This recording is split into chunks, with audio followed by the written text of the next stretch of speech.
बहुप्रसिद्ध बाबरी मस्जिद विवाद मामलों पर सुप्रीम कोर्ट का फैसला आ गया है। इस मामले पर पूर्व डिप्टी सीएम टीएस सिंहदेव का बड़ा बयान था, जिसमें उन्होंने कहा नियम कानून को दरकिनार करते हुए बाबरी मस्जिद का फैसला हुआ है। अब पूर्व डिप्टी सीएम सिंहदेव के बयान पर अजय चंद्राकर ने पलटवार किया। उन्होंने कहा कांग्रेस का असली चरित्र यही है जो टीएस सिंहदेव ने कहा है। संवैधानिक संस्थाओं का अपमान करना कांग्रेस की फितरत है। ये सीधे सीधे संवैधानिक संस्था न्यायपालिका का अपमान है। साथ ही कहा कि सर्वोच्च न्यायालय इस मामले में सिंहदेव के खिलाफ कार्रवाई करे।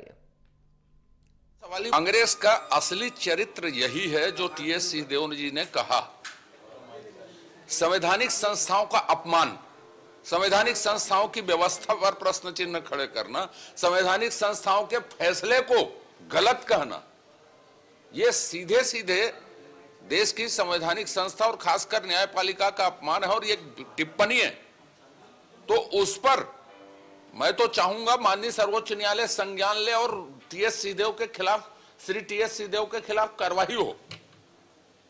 ये विशुद्ध रूप से अवमानना है। दूसरे संदर्भ का तो सवाल ही पैदा नहीं होता। उनको अभिमत देना चाहिए। अभी संभल में जो मंदिर निकला है, सांसद के वहां के 100 मीटर 150 मीटर दूरी में उसके घर के अंदर पूजा कल से शुरू हुई है। उस पर 48 साल 50 साल से उसमें कब्जा था, उसकी कार्बन डेटिंग हो रही। उस पर सिंहदेव जी क्या कहना चाहते हैं ये स्पष्ट होना चाहिए। फिर बाकी जगहों की बात करेंगे तो तुरंत का मसला। तो ये कोई फिलिस्तीन का झोला लेके आ रहा है, कोई तुष्टीकरण की बात कर रहा है, कोई संविधान का अपमान कर रहा है और देश में नैरेटिव फैलाने की कोशिश कर रहे हैं कि संविधान खतरे में है।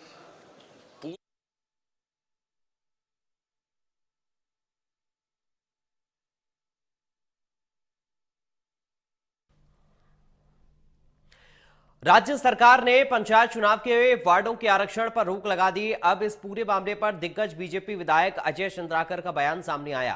विधायक अजय चंद्राकर ने कहा कि जरूर कोई विषय रहा होगा। स्थानीय संस्थानों के चुनाव निश्चित समय में कराए जाने हैं। चुनाव थोड़ा बहुत आगे पीछे हो सकता है।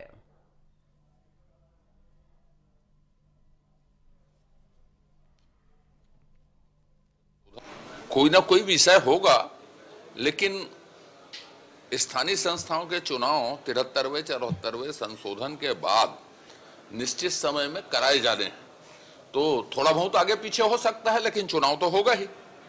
कोई ना कोई विषय होगा।